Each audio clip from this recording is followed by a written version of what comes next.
what is God in relation to this understanding?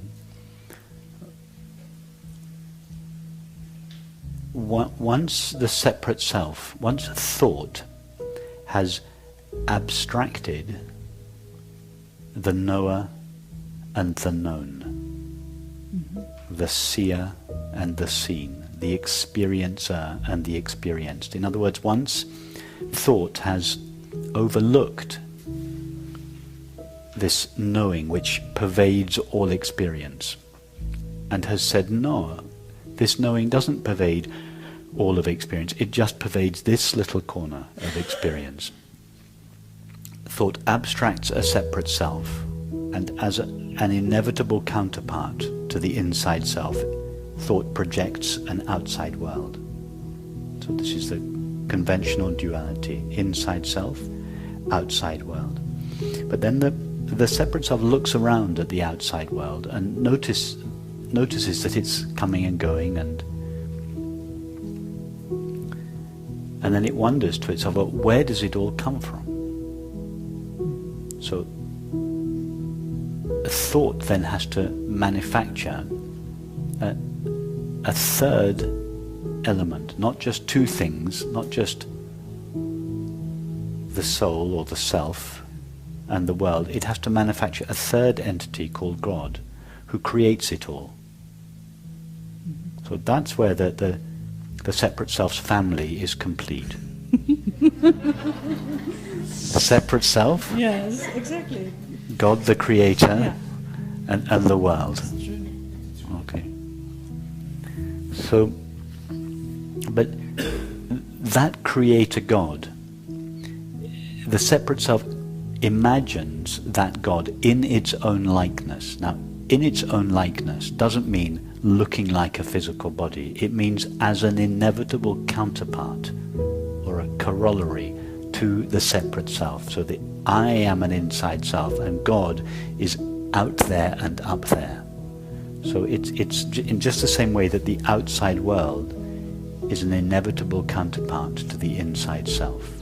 So the distant separate God as it is a reflection of the belief in being a separate self. It's not really what God is, it's just God from the illusory point of view of a separate self. What is really meant by spirit or God is divine eternal awareness.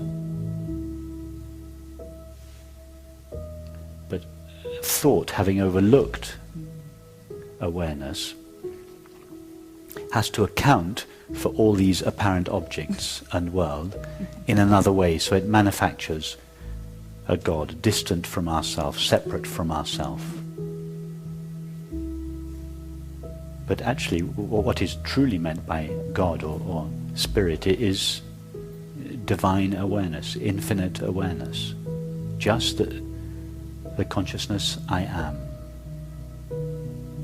I am. That is, before Abraham was, I am.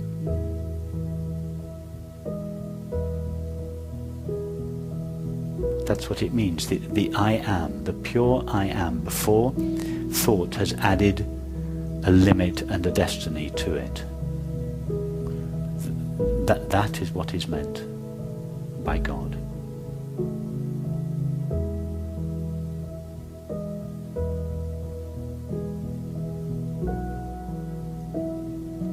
Thank you. Christ said, I am the way, the truth, and the life. What he meant was, I am is the way, And the truth. the truth. Not I, the person. It didn't mean follow me, the person of Jesus. That was a complete misunderstanding. What he meant was, I am is the way. To go to the I am. To go to pure awareness. To ask yourself the question, am I not awareness? And to go to the place from which the answer comes. That is the way. That is the truth of experience.